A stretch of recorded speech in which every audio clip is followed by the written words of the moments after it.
رجب کے مہینہ میں اللہ تعالیٰ کے نبی کو اللہ تعالیٰ نے اپنے پاس بلایا، جس کو ہم معراج کہتے ہیں، شب معراج، لیلۃ المعراج، اور اس کے لیے اہتمام بھی کیا جاتا ہے عبادات کا، خیرات کا۔ یہ اللہ تعالیٰ کی بہت بڑی قدرت میں سے ایک چھوٹا سا نمونہ تھا کہ 3 کپڑوں میں اٹھایا اور سارے خلا کے پردوں کو چاک کروا کے 7 آسمان کے دروازے کھلوا کر سدرۃ المنتہا پہ جبریل کی بھی بس ہو گئی کہ اس کے آگے اتنا بھی اوپر گیا تو جل کے راکھ ہو جاؤں گا، تو اس سے اوپر آپ تشریف لے گئے، اور پھر عرش خوشی سے جھوم اٹھا، اہتز عرش الرحمن، عرش خوشی سے یوں جھوم رہا تھا۔ خوشی میں انسان بے خود ہو کر جھومنے لگ جاتا ہے، تو کہ اللہ کا عرش جھومنے لگا آپ کی آمد پر، اور پہلی ہستی ہیں جن کا قدم اللہ کے عرش پر پڑا، اور اللہ تعالیٰ اور اللہ کے محبوب کے درمیان جتنے نور کے پردے تھے اللہ نے سب ہٹا دیے، اور السلام علیک ایھا النبی ورحمۃ اللہ وبرکاتہ، اللہ تعالیٰ نے ایسا خوبصورت سلام پیش کیا۔ تو اللہ کے نبی پہ قربان جاؤں، انہوں نے اپنی امت کو بھی شریک کر لیا، السلام علینا وعلی عباد اللہ الصالحین، اللہ ہمارے اوپر بھی سلام ہو آپ کا، اور جو میری امت کے نیک لوگ ہیں ان پر بھی آپ کا سلام ہو، آپ کی رحمت ہو۔ تو معراج کا واقعہ اسباب کے خلاف ایک انتہائی عجب اللہ کی قدرت ہے، اور اس میں ایک چھوٹی سی بات عرض کروں کہ جب آدمی پس جاتا ہے نا اور کہتا ہے متی نصر اللہ، یا اللہ تیری مدد کہاں ہے، تو پھر اللہ کی طرف سے جواب آتا ہے الا ان نصر اللہ قریب، بے شک میری مدد قریب ہے، آ رہی ہے۔ یہ واقعہ طائف کے بعد پیش آیا ہے، جب آپ بے بس ہو گئے تھے، پتھر کھا کے شدید زخمی ہوئے، پھر آپ مکہ تشریف لائے تو باہر ٹھہر گئے، اندر آنے کی آپ کی سکت نہیں تھی، اور آپ نے زید ابن حارثہ کو اخنس بن شریک کے پاس بھیجا کہ مجھے پناہ دو، میں مکے میں داخل ہونا چاہتا ہوں، تو اس نے انکار کر دیا، کہا میں نہیں پناہ دیتا۔ پھر اپنے سہیل ابن عمر کو پیغام بھیجا کہ مجھے پناہ دو، اس نے بھی انکار کر دیا۔ پھر ایک اور عرب کے سردار تھے، ان کو پیغام بھیجا، غالباً صفوان بن امیہ کو پیغام بھیجا کہ مجھے پناہ دو، تو انہوں نے بھی انکار کر دیا۔ تو پھر آپ نے مطعم بن عدی کو پیغام بھیجا، ان کے بیٹے جبیر صحابی بنے، تو مطعم بن عدی کو پیغام بھیجا تو وہ اپنے بچوں کو لے کر باہر گیا، اور اللہ کے نبی کو اپنے بیٹوں کے ساتھ لے کر مکہ میں انٹر ہوا، حرم شریف میں آ کے اعلان کیا آج کے بعد محمد بن عبداللہ صلی اللہ علیہ وسلم میری پناہ میں ہے، انہیں کوئی ٹچ نہیں کر سکتا۔ ابو جہل نے کھڑے ہو کر کہا تم یہ اس کا کلمہ پڑھ کے کہہ رہے ہو یا اپنی سرداری کے زوم پر کہہ رہے ہو، اپنی سرداری کے بلبوتے پر؟ اور کہا نہیں، میں نے اس کا کلمہ نہیں پڑھا، جو اللہ نے مجھے سٹیٹس دیا ہے اس کی وجہ سے کہہ رہا ہوں۔ کہ پھر ٹھیک ہے، ہم ان کو کبھی ٹچ نہیں کریں گے۔ اس قدر حال سنگین ہو گیا تھا، اور کبھی آسمان کے فرشتے نہیں روئے سوائے 2 جگہ۔ ایک دفعہ جب ابراہیم علیہ السلام نے حضرت اسماعیل کو الٹا لٹایا اور چھری ہاتھ میں اور سر کے بال ہاتھ میں، اس طرح، اور یوں آسمان کو دیکھ کے کہا یا اللہ تو مجھ سے ناراض ہو گیا ہے کہ میرے دل میں اسماعیل کی محبت آ گئی ہے۔ اس پر آسمان کے فرشتے زار و قطار روئے تھے۔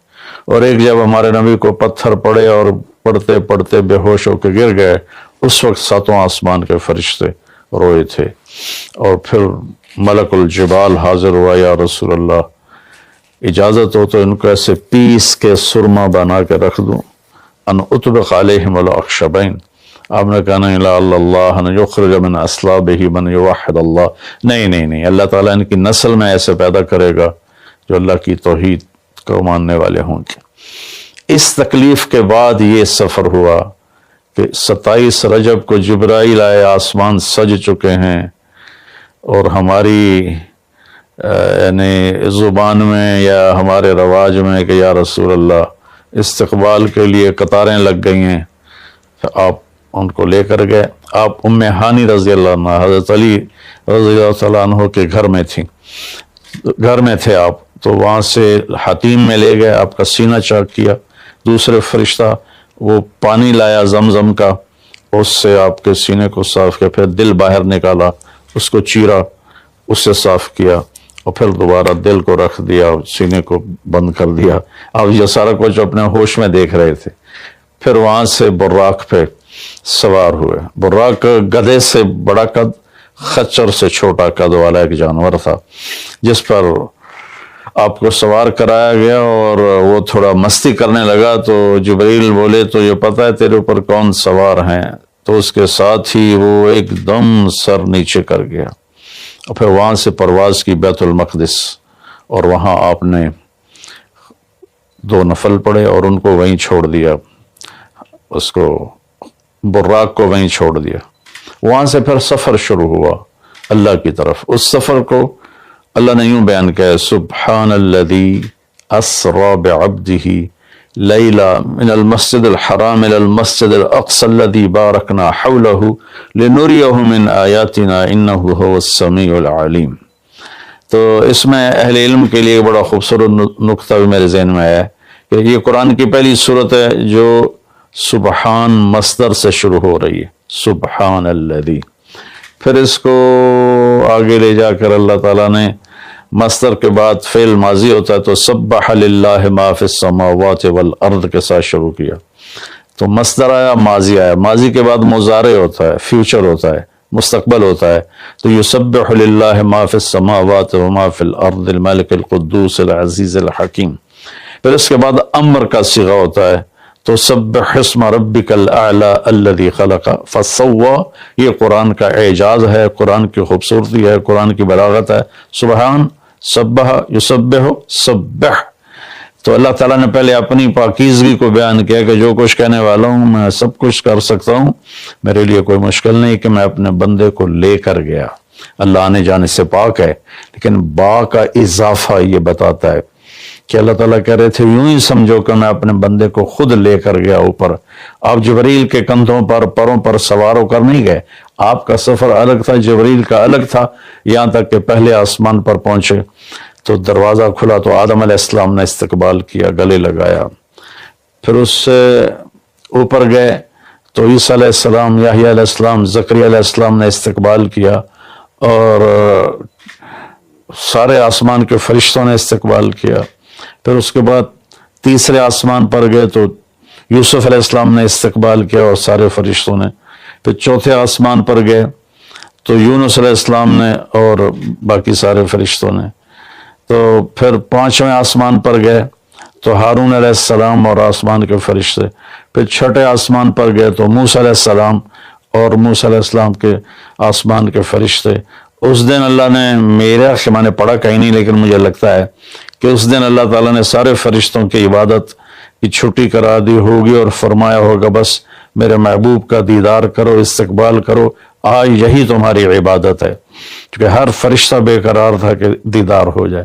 پھر اب ساتویں آسمان پر گئے، وہاں ایک بیت اللہ تھا، وہاں ایک بزرگ سفید داڑھی والے یوں کر کے بیٹھے ہوئے تھے، یوں کر کے، اور لمبے ان کے بال تھے، لمبی داڑھی تھی، وہ نہیں اٹھے، وہ بیٹھے رہے۔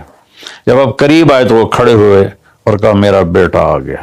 پہلے نبیوں نے کہا ہمارے بھائی آ گئے، ہمارے بھائی آ گئے، ہمارے نبی آ گئے۔ اس بزرگ نے کہا میرے بیٹے آ گئے، میرے بیٹے آ گئے۔ تو آپ نے جبریل سے پوچھا یہ کون بزرگ ہیں؟ تو انہوں نے فرمایا یہ آپ کے دادا ابراہیم علیہ السلام ہیں۔ اس میں اللہ نے ہمیں سبق دیا کہ بیٹا کتنے ہی عالی مقام پہ چلا جائے، اس کی ذمہ ہے اپنے ماں باپ کا ادب کرے، ان کے پاؤں چھوئے، ان کے سامنے سر جھکا کے چلے، یہ ہواؤں میں اڑ جائے، عرش کو چیر کے اللہ تک پہنچ جائے، پھر بھی باپ کے آگے، ماں کے آگے سر جھکانا ہے۔ اور یہ سبق عملاً اللہ نے امت کو سکھایا، پہنچایا کہ اللہ تو جانتے تھے کہ یہ امت اپنے والدین کی کتنی نافرمان ہوگی، اور کتنے ماں باپ ہوں گے جو چھپ چھپ کے روئیں گے، کتنی مائیں ہوں گی جو دوپٹے کے پلو میں اپنے آنسو چھپا لیں گی اپنی اولاد کی نافرمانی کی وجہ سے، بدتمیزی کی وجہ سے۔ میرے نبی سے پوچھا گیا یا رسول اللہ قیامت کب آئے گی؟ تو آپ نے فرمایا اللہ کو پتہ ہے۔ کیا کوئی نشانی فرما دیں؟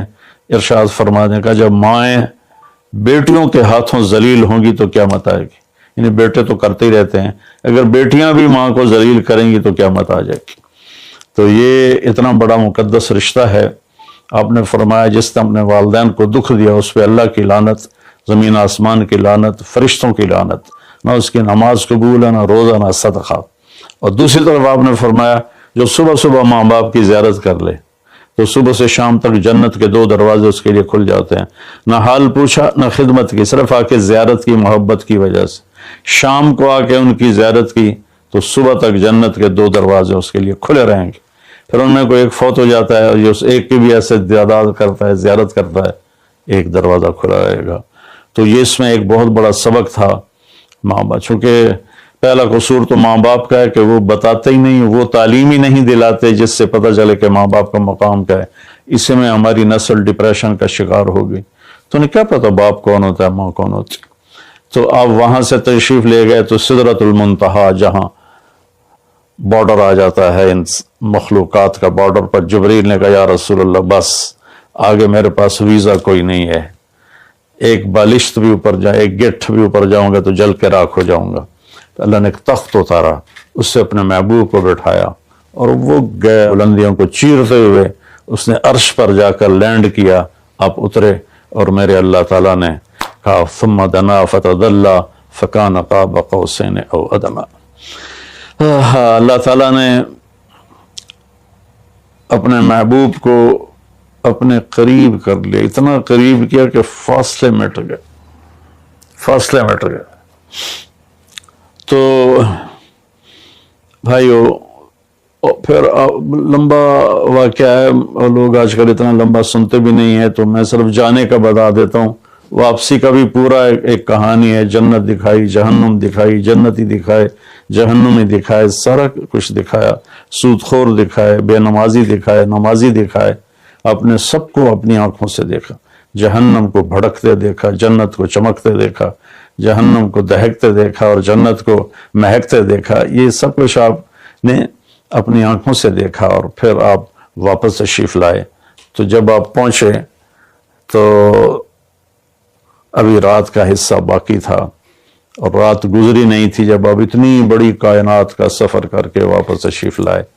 تو اس میں ایک بڑا سبق ہے، وہ یہ ہے کہ اللہ نے اپنے نبی کا ہاتھ پکڑا اور اپنی ذات تک پہنچا دیا۔